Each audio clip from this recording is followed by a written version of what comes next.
जय हिंद दोस्तों, यदि एक सैनिक रिटायर्ड होके आता है और उसका स्टेशन पर स्वागत होता है और स्टेशन से घर तक बड़े बैंड बाजे के साथ वो अपने परिवार के पास आता है और एक नया चलन शुरू हुआ है, मैं इस बात को मैं मानता हूं। दूसरा, अग्निवीर पहली छुट्टी काट के आते हैं और उसी तरह उनका स्वागत होता है और एक समारोह आयोजित किया जाता है। और यहाँ पर एक मेरे भाई कह रहे हैं ये नया चलन शुरू हुआ है, अग्निवीर पहली छुट्टी आता है तो वहां पर एक तमाशा किया जाता है। फिर हम लोग बुढ़ापे पे रिटायर्ड होके आते हैं और हम एक खर्च करते हैं और खर्च करके बड़ी नौटंकी करते हैं और वहां पर हम देश भावना की बातें करते हैं। और रिटायरमेंट के बाद असली परीक्षा शुरू होती है। जब आप सेना में होते हो तो ट्रेन में भी आपको कोई सीट नहीं देता है, तो ये देशभक्ति झूठी है।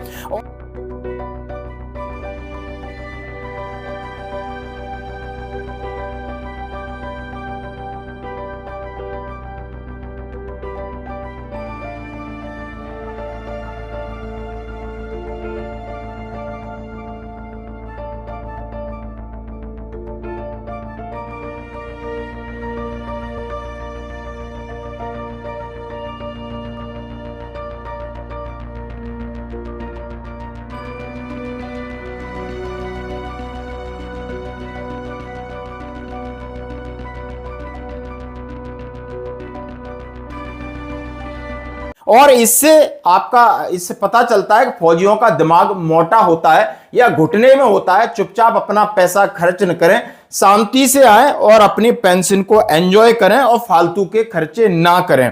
और जब मैंने ये देखा और साथ में देखा, शायद हमारे कोई भूतपूर्व सैनिक भाई हैं वो अपना अनुभव शेयर कर रहे हैं, तो दोस्तों आज इस बात पर मैं बात करना चाहूंगा। हाँ जी दोस्तों, और वो जो चीजें होती हैं, अग्निवीर आता है वो फेसबुक और इंस्टाग्राम पे होता है, फौजी भाई आता है और उसके तमाम वीडियो इंस्टाग्राम और फेसबुक पे होते हैं। लेकिन मैं इनके ऊपर वीडियो बनाता हूं, देखता हूं तो बड़े पॉजिटिव कमेंट्स रहते हैं। अब बात आती है कि फौजी का सेलिब्रेशन फौजी नहीं करता है, फौजी के परिवार वाले करते हैं। वो उसकी पत्नी करती है, जो कि वो जब से शादी के बाद हमेशा उस दहशत में रहती है कि मेरा पति जिंदा लौट के आएगा या नहीं आएगा, कहीं तिरंगा तो नहीं आएगा, कहीं ताबूत में तो नहीं आएगा। उसके बच्चे बड़े हो जाते हैं तो वो उसने देखा होता है कि हमारे पिता का संघर्ष कितना बड़ा होता है, कभी नॉर्थ ईस्ट में, कभी आरआर में, कभी कहीं है। ये तो वो फैमिली क्वार्टर में उनके साथ रहा है, तो लगता है उसको 7-7 दिन पिताजी दिखाई नहीं देते हैं, कहां रहते हैं, कब सवेरे उठते हैं, कब पीटी होती है, कब ड्यूटी होती है, कब एक्सरसाइज होती है, कब कहां चले जाते हैं।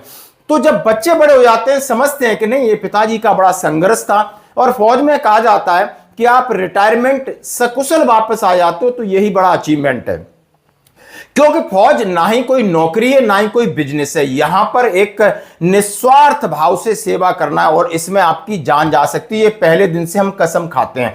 और यदि आप सही सलामत वापस आ जाते हो तो शायद ये सेलिब्रेशन बनता है, क्योंकि आजकल बहुत सारी चीजें समाज में आ गई हैं, हर कोई छोटी छोटी खुशियों को सेलिब्रेट कर रहा है।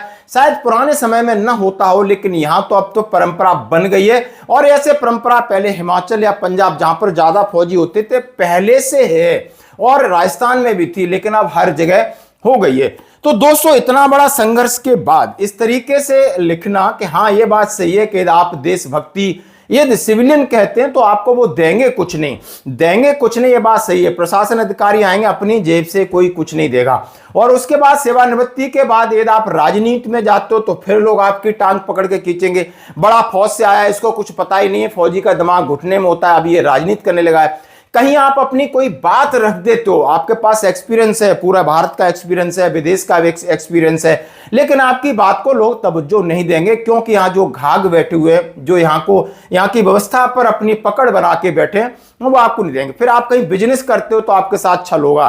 तो आपकी इन्होंने जो जिस तरीके से कमेंट्स किया है, उस कमेंट्स को थोड़ा सा पढ़ते हैं, फिर आपकी हम प्रतिक्रिया लेते हैं।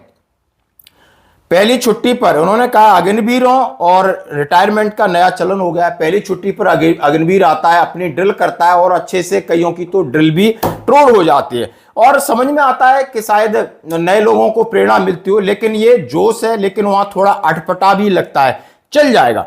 लेकिन ये बुढ़ापे में रिटायर्ड हुए लोग अपने पैसे से खुद खर्च करके नौटंकी कर रहे हैं, रिटायर्ड हो गए। भाई आराम करो, पेंशन के मजे लो। और ऐसा नहीं है कि फलाने गांव के लोग ये सम्मान कर रहे हैं, कोई देशभक्ति नहीं। आपको पता चलेगा जब आप अपना कहीं मकान बनाओगे तो आपको दिक्कत आएगी, यदि आप कोई चीज अपना हक मांगोगे इनसे बहुत दिक्कत आएगी। जब आपको ट्रेन में थोड़ी देर के लिए सीट नहीं दे सकते तो आपको समाज में कितना स्पेस देंगे। ऐसे तो लोग फौजियों को वैसे ही कहते हैं मोटे दिमाग के लोग हैं, और ऊपर से आप ऐसी हरकतें करके दिखा रहे हो। भाई इनकी धारणाओं को सच साबित न करें और अपने शांति से रहें। बिल्कुल बात कुछ हद तक मैं मान सकता हूं, हर एक की अपनी अपनी प्रतिक्रिया है, लेकिन सेलिब्रेशन करना चाहिए और सोच समझ के, क्योंकि आप एक बार रिटायरमेंट होते हो उसके बाद बड़ी कठिन परीक्षा शुरू होती है। मैं क्यों कह रहा हूं, यहां पर मैं ग्वालियर चंबल संभाग की बात कर रहा हूं। बहुत भूतपूर्व सैनिक संगठन है, एक संगठन था, लेकिन राजनीतिक महत्वाकांक्षा से 2 हो गए, 2 से 3 हो गए, 3 से 4 हो गए। कोई कांग्रेस पार्टी की बात करता है, कोई बीजेपी का प्रकोष्ठ का बन गया है। कहीं ना कहीं सैनिकों की भीड़ ले जा करके कोई ना कोई अपना, यानी कहीं ना कहीं उनका इंटेंशन या उनका जो महत्वाकांक्षा है पॉलिटिकली है और उसको पूरा करते हैं। और कहीं ना कहीं फेमस होने के चक्कर में विवाद हो जाता है, कभी थाने में विवाद हो जाता है, कभी समाज से कभी विवाद हो जाता है। और सोशल मीडिया का होगा सबसे बड़ी क्या दिक्कत आती है कि किसी भी तरीके का स्टेटमेंट आप उत्तेजना में दे देते हो, अगले वाला रिकॉर्ड कर लेता है, फिर आपको वायरल कर रहा है, फिर उसके ऊपर लोग आपको ट्रोल कर रहे हैं, क्योंकि आपको अपनी भाषा पे संयम रखना होगा। और ये जितना एक्सपीरियंस मैं यहां देख रहा हूं, आए दिन लगातार एजिटेशंस होते हैं। और मैं ये कह रहा हूं, यदि आप पूर्व सैनिक संगठन, भूतपूर्व सैनिकों का संगठन बनाते हो तो पहले आपने अपना कोड ऑफ कंडक्ट फौजी ही रखना है, क्योंकि आपको तवज्जो जब दी जाती है, आप पूर्व सैनिक हैं और आप सेना से रिटायर्ड हैं, तो आपका कंडक्ट भी सैनिकों जैसा रहना चाहिए, क्योंकि सैनिक कभी रिटायर्ड नहीं होता है। आपके शरीर से वर्दी गई है, लेकिन आपके व्यवहार सैनिकों जैसा होना चाहिए। बात दबाव की है, बात नेताओं से कुछ मनवाना है या पुलिस से मनवाना या प्रशासन के कहीं है, तो आप 10 नहीं 20 नहीं 100 लोग जा सकते हो और अपनी बात रख सकते हो, नहीं तो ऊपर वाले अधिकारी पे जाइए। आप कहते हैं अनपार्लियामेंट्री लैंग्वेज करके कहीं ना कहीं फंस जाते हो। यहां पर एक सैनिक संगठन के अध्यक्ष हैं, उनके ऊपर हरिजन एक्ट भी लगा दिया गया है, पुलिस के काम में बाधाओं वाले भी एक्ट लगा दिए हैं। अब बहुत सारी समस्याएं किसी के जीवन में आ जाती हैं, क्योंकि आप समझ सकते हो आप प्रशासन से नहीं लड़ सकते। मैं फिर आपके सामने एक बात रखना चाहता हूं। मैं एक कर्नल साहब हैं जिन्होंने सोशल मीडिया पे बहुत सारी बातें सेना के बड़े अधिकारियों के खिलाफ कही, उनकी पेंशन को रोक दिया गया, 50% पेंशन रख दी। यदि कहीं ना कहीं आप किसी ऐसा क्राइम करते हो तो आपकी पेंशन पर भी खतरा है, क्योंकि आप जो शासन है या जिस तरीके से सरकार है आप उसके ऊपर नहीं हो सकते। ठीक है, नैतिकता के तौर पर आपकी रेस्पेक्ट की जाएगी, आप अपनी बातें संयम तरीके से और संवैधानिक तरीके से और फौजी तरीके से, कंडक्ट आपका फौजी होना चाहिए, रखिए, आपकी बात होगी। तो दोस्तों इसके ऊपर आपने कमेंट्स करना। मैं जानना चाहता हूं कि हमारे पूर्व सैनिकों के मन में क्या है, जो सैनिक सर्विस कर रहे हैं उनके मन में जो 3 प्रकार की धारणा है कि एक तो जिस तरीके से हम आते हैं वो एक पर्सनल मामला हो सकता है, लेकिन आपको दोबारा जब सेकंड इनिंग करते हो वहां पर सोच समझ के आपको अपनी कोई भी एक्टिविटी करनी है। धन्यवाद।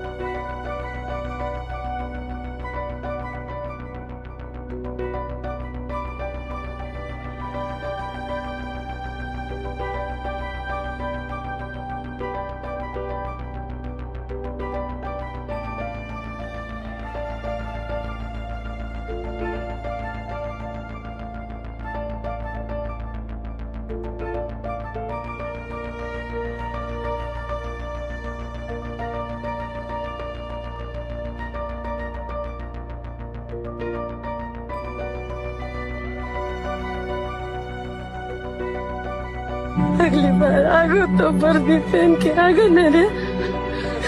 हाँ माँ।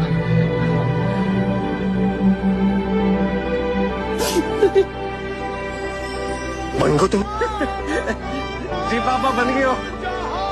चलता हूँ। सब लोग सैनिक और जान के ये कहा कि मत ले चलो, कुछ आक्रोश लोग हैं, कुछ समस्या खराब हो जाती है।